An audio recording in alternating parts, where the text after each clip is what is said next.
الحمدللہ رب العالمین والصلاة والسلام علی اشرف الانبیاء والمرسلین وعلی آلہ واصحابہ اجمعین اما بعد اعوذ باللہ من الشیطان الرجیم بسم اللہ الرحمن الرحیم یا ایھا الذین آمنوا لا تدخلوا بیوتا غیر بیوتکم حتی تستأنسوا وتسلموا علی اہلہا ذالکم خیر لکم لعلکم تذکرون۔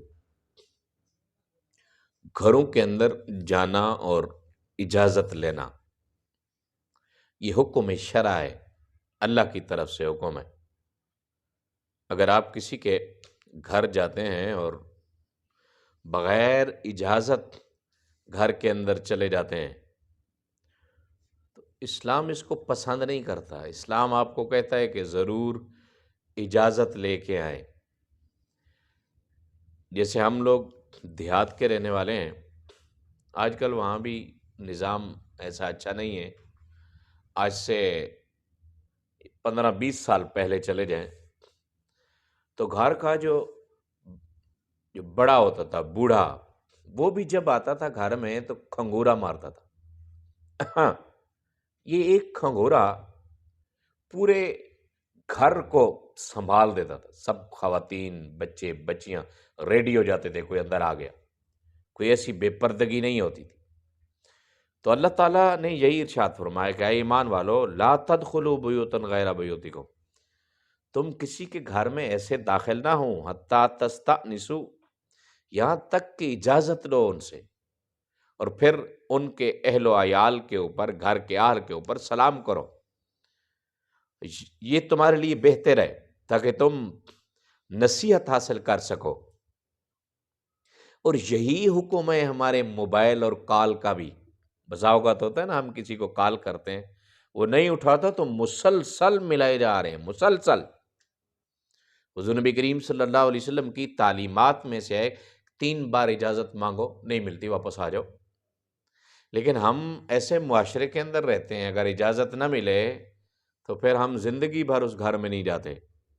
ممکن ہے وہ کسی مشکل میں ہوں، ممکن ہے وہ کسی ایسی حالت میں ہوں کہ آپ کو اجازت نہیں دے سکتے، اس میں ناراضگی کی کیا بات ہے؟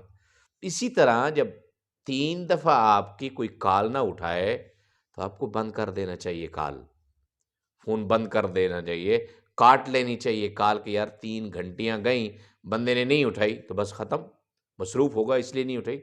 تو 3 گھنٹیاں کدھر، ادھر تو بار بار کاٹ کے پھر ملایا جاتا ہے، پھر ملایا جاتا ہے۔ نمازوں کے اندر بھی کئی گھنٹیاں آ جاتی ہیں۔ اللہ کے نبی صلی اللہ علیہ وسلم کا ارشاد پاک حضرت ابو ہریرہ رضی اللہ تعالی عنہ سے حدیث مروی ہے، جو شخص کسی قوم کے گھر میں ان کی اجازت کے بغیر جھانکے، اجازت نہیں ملی، جیسے دروازوں کے اوپر کھڑے ہو کے ہم ایسے دیکھ رہے ہوتے ہیں، اگر کسی نے کسی کے ایک گھر کے اندر بغیر اجازت کے جھانکا تو اللہ کے نبی صلی اللہ علیہ وسلم ارشاد فرماتے ہیں تو اہل خانہ کے لیے جائز ہے کہ اس کی آنکھ پھوڑ دیں۔ کیوں آنکھ ہمارے گھروں کی طرف اٹھی ہے؟ کس نے اجازت دی آپ کو ہمارے گھر کے سوراخوں سے، دروازے کے سوراخوں سے، دیوار کے اوپر جھانکنے کی کس نے اجازت دی آپ کو؟ آپ نے کیوں جھانکا؟ یہ ہر کسی کے لیے حکم ہے، بغیر اجازت آپ نہ جھانک سکتے ہیں نہ دیکھ سکتے ہیں۔ اس لیے تو اجازت ہوئی کہ دیکھیں نہیں، تاکہ آپ اجازت لے لیں، آپ کی آنکھ بعد میں داخل ہو آپ کی اجازت کے بغیر۔ ایک اور شرط پاک حضرت ابو ذر رضی اللہ تعالیٰ عنہ سے فرمایا کہ جس شخص نے کسی کے گھر کا پردہ ہٹایا، جیسے پردے نہیں لگے تھے، پردہ ہٹایا اور اجازت کے بغیر اندر نظر ڈالی، بے شک وہ اس حد تک پہنچ گیا جہاں اس کے لیے حلال نہیں تھا۔ حلال تو یہ تھا کہ اجازت مانگتا، اس نے اجازت بھی نہیں مانگی، ایسے پردہ ہٹا کے تو گھر کے اندر دیکھا۔ یہ کئی حرکتیں ہم دیکھتے ہیں، وہ اس حد تک پہنچ گیا کہ اس کے لیے حلال نہیں تھا۔ اب گھر کے آدمیوں میں سے کسی نے اگر اس کی آنکھ پھوڑ دی تو اس کی آنکھ ضائع ہو گئی۔ حالانکہ اسلامی سلطنت میں تو یہ ہے، اگر کسی نے آنکھ کسی کی نکالی تو اس کی آنکھ نکالی جائے، کسی نے ہاتھ توڑا تو ہاتھ توڑا جائے۔ اس کی آنکھ ضائع ہوگی، کوئی جرمانہ نہیں ہوگا، اس لیے کہ اس نے اپنی آنکھ کا غلط استعمال کیوں کیا۔ ایک اور شرح پاک حضرت عبادہ بن صامت رضی اللہ تعالیٰ عنہ سے رسول پاک صلی اللہ علیہ وسلم کے گھروں میں داخلہ لینے کے لیے متعلق سوال کیا گیا کہ یا رسول اللہ اجازت کیسے لینی چاہیے؟ رسول پاک صلی اللہ علیہ وسلم نے فرمایا کہ جس شخص کی آنکھ کسی کے گھر میں اجازت لینے اور سلام کہنے سے پہلے داخل ہو گئی تو اس کے لیے کوئی اجازت نہیں، اور بے شک اس نے اپنے رب کی نافرمانی کی۔ اجازت اگر مانگی، ادھر سے اجازت نامہ نہیں آیا، اجازت نہیں ملی، اور اس نے پہلے ہی اپنی نظریں اندر سے داخل کر دی، اندر جھانکنا شروع کر دیا، تو اس نے رب کی نافرمانی کی۔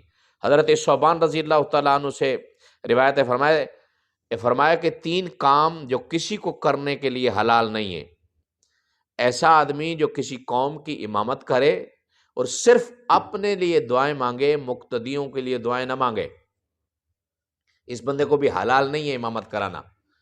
اور دوسرا وہ شخص جو کسی کے گھر بغیر اجازت کے جھانکے، یہ بھی اس کے لیے حلال نہیں ہے۔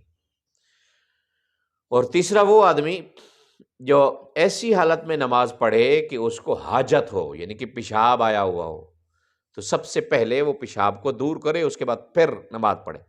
موضوع کے مطابق اگر اجازت نہیں ملتی، اجازت کے بغیر وہ جھانکتا ہے تو وہ حرام کام کا ارتکاب کرتا ہے۔ اب کسی کی چپکے سے باتیں سننا، کیونکہ گھروں میں تو اس لیے جھانکتے ہیں، یا دیواروں کے ساتھ اس لیے کان، ہمارے ہاں بولتے ہیں کہ دیواروں کے کان ہیں، دیواروں کے کان نہیں ہوتے، دیواروں کے ساتھ لگے ہوئے افراد سن رہے ہوتے ہیں، انہی کی وجہ سے بولا جاتا ہے کہ دیواروں کے کان ہیں۔ اللہ کے نبی صلی اللہ علیہ وسلم کا ارشاد پاک حضرت ابن عباس رضی اللہ تعالیٰ عنہما سے، آپ صلی اللہ علیہ وسلم نے فرمایا جو شخص ایسا خواب بیان کرے جو اس نے دیکھا نہیں ہے، جیسے ویسے لمبی لمبی چھوڑ رہا، رات کو جی میں نے یہ خواب دیکھا، میں نے یہ، خوابوں کی دنیا بھی بڑی عجیب ہے، اور لوگوں کے اس میں مسئلے مسائل بھی بڑے عجیب ہیں، دیکھا کچھ بھی نہیں ہوتا، ایسے خواب آ کے بیان کر دیا، تو بروز قیامت جو کے 2 دانے اس کو دیے جائیں گے اور کہا جائے گا کہ ان کو آپس میں جوڑو، خواب دیکھا نہیں تھا، خواہ خواب بیان کر رہے ہو۔ اور رسول پاک صلی اللہ علیہ وسلم نے فرمایا کہ وہ جوڑ نہیں سکے گا۔ اور دوسرا وہ شخص ایسے لوگوں کی باتیں سننے کی کوشش کرے جو اس کی یہ حرکت نہ پسند کرتے ہوں، تو قیامت کے دن اس کے کانوں میں سیسا پگھال کے ڈالا جائے گا۔ جیسے ہم مجلس میں نہیں بیٹھے ہوتے، ادھر بندے 2 آپس میں باتیں کر رہے ہیں، ہمارا منہ ادھر ہوتا ہے اور دونوں کان ادھر ہوتے ہیں کہ کون سی باتیں کر رہے ہیں۔ آج کل تو ٹریکر کا سسٹم بھی ہے، ٹریکر لگا دو جی اس کے ساتھ، کوئی اور چیز ایسی خفیہ لگا دو کہ اس کی حرکات و سکنات سے ہم واقفیت حاصل کرتے رہیں۔ اللہ کے نبی صلی اللہ علیہ وسلم ارشاد فرماتے ہیں اگر کسی نے کسی کی چوری باتیں سنی، چوری گھر کے اندر جھانکا، یا ایسی باتیں سنی جو وہ سنانا نہیں چاہتے تھے اس کو، تو قیامت کے دن اس کے کان کے اندر سیسا، تارکول، لک جو روڈوں کے اوپر ڈالی جاتی ہے وہ پگھالی جائے گی۔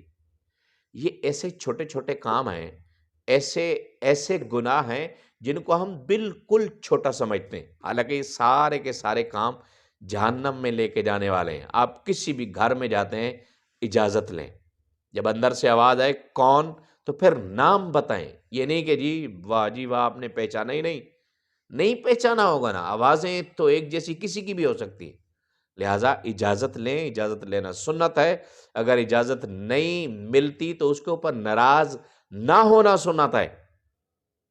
اللہ تعالی ہم سب کو ہر حکم شرع اپنی زندگی کا حصہ بنانے کی توفیق عطا فرمائے۔ وآخر دعوانا الحمدللہ رب العالمین۔